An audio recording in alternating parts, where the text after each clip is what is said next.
Start in the name of Allah, who is most merciful and the most beneficial. Assalamu alaikum. I am Iman Babar. I am a student of MBA Finance. Today I am going to present about exchange rate and exchange rate determination. The objective of this presentation is to explain what is exchange rate, factors that affect the exchange rate, types of the exchange rate, and to explain how the equilibrium exchange rate is determined. What is exchange rate? Exchange rate basically refers to how much of one currency you can trade for a different currency. कहने का मतलब ये है कि किसी एक foreign currency को आप कितने डोमेस्टिक करेंसी चाहिए फॉरेन करेंसी लेने के लिए. फॉर एग्ज़ाम्पल जो अमेरिकन डॉलर है और हमारी करेंसी पाकिस्तान रुपीज़, अब हमें अमेरिकन $1 लेने के लिए कितने पाकिस्तान रुपीज़ चाहिए. अब किसी भी कंट्री को एक्सचेंज रेट तब अच्छा होता है जब उसे कम से कम फॉरेन करेंसी चाहिए हो. फॉर एग्ज़ाम्पल अब पाकिस्तान को कितने ज़्यादा रुपीज़ पे करने पड़ते हैं $1 लेने के लिए. इसका मतलब क्या है, हमारा एक्सचेंज रेट बिल्कुल नहीं अच्छा. Next is factor influence exchange rate. First one is inflation. Inflation जैसे ही चेंज होगा किसी भी कंट्री का एक्सचेंज रेट पर इमीडिएटली इफेक्ट पड़ेगा. If the inflation low of any country, then the currency of the country appreciate. अब appreciation या appreciate क्या है? Appreciation is the basically increase in the value of one currency in relation to another currency. और ऐसे ही depreciation है इससे उल्ट, decrease in the value of money. और depreciation तब होगा जब inflation ज़्यादा होगी. नेक्स्ट इफेक्ट है इंटरेस्ट रेट. अगर इंटरेस्ट रेट चेंज हो रहा है अल्टीमेटली करेंसी वैल्यू भी चेंज होगी. फॉर एग्ज़ाम्पल जब किसी भी कंट्री का इंटरेस्ट रेट इंक्रीज़ होता है ना, जो बाहर के कंट्री के लोग होते हैं वो हमारी कंट्री में इन्वेस्ट करेंगे, जिससे हमारी कंट्री की मनी वैल्यू इंक्रीज़ होगी, हमारी कंट्री में मनी की डिमांड भी इंक्रीज़ होगी जिससे. Third effect is public debt. अगर कोई कंट्री डेट के साथ है इसका मतलब उसके पास फॉरेन कैपिटल बहुत कम है, जिसका मतलब उस कंट्री में क्या है, इन्फ्लेशन ज़्यादा है. इन्फ्लेशन ज़्यादा होने की वजह से उस कंट्री के अंदर एक्सचेंज रेट भी बहुत कम है. Fourth one is term of trade.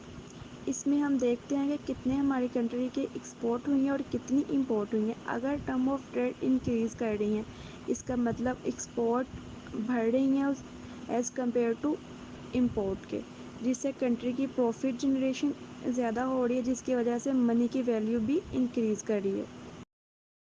Next is political stability and economic performance. अगर किसी भी कंट्री में पॉलिटिकल स्टेबिलिटी ही नहीं है और ना ही इकोनॉमिक परफॉर्मेंस अच्छी है तो वो डायरेक्टली हमारे करेंसी की स्ट्रेंथ को अफेक्ट करेगी. उससे हमारी करेंसी की वैल्यू कम हो जाएगी और जिससे अल्टीमेटली एक्सचेंज रेट भी कम हो जाएगा.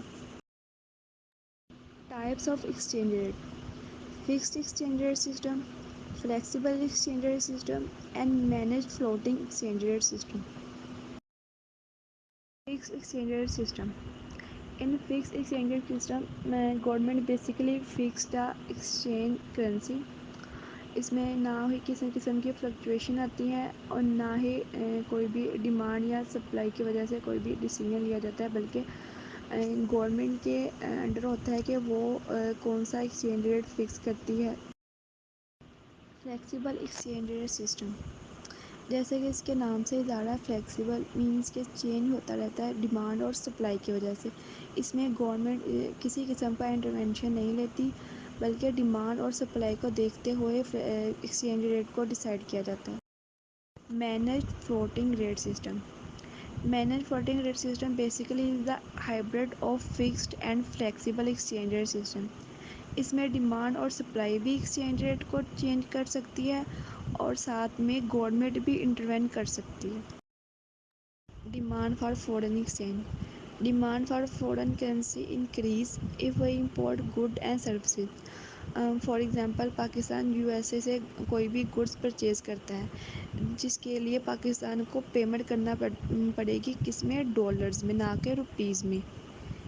जिससे क्या होगा, करेंसी की डिमांड بڑھ جائے گی۔ ڈیمانڈ کرو آف فورن ایکسچینج، ڈیمانڈ کرو of foreign exchange slope down word ہے، کیونکہ انورس ریلیشن شپ ہے اس کا ڈیمانڈ اور فورن ایکسچینج ریٹ کے درمیان۔ Supply curve of foreign exchange, supply curve of foreign exchange slope upward due to the positive relationship between supply and the foreign exchange rate. Supply curve of foreign exchange, supply curve of foreign exchange slope upward due to the positive relationship between supply and the foreign exchange rate.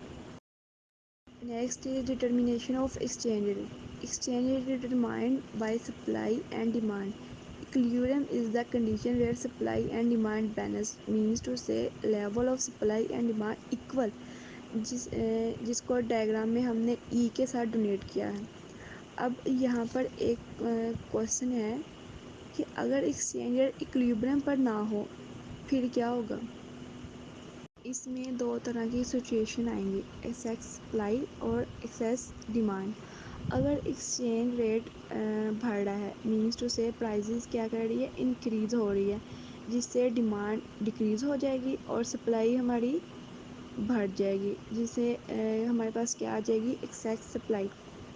اسی طرح اگر exchange rate decrease ہوتا ہے جس کی وجہ سے demand بھی انکریز ہو جائے گی، ٹھیک ہے، اور سپلائی ہماری کیا کر جائے گی، کم ہو جائے گی، ڈیمانڈ کی وجہ سے سپلائی کیا ہو جائے گی، کم ہو جائے گی، جس سے ہمارے پاس کیا آ جائے گی، ایکسیس ڈیمانڈ کی سچویشن آ جائے گی۔ Thank you so much. If you have any question related to this please ask.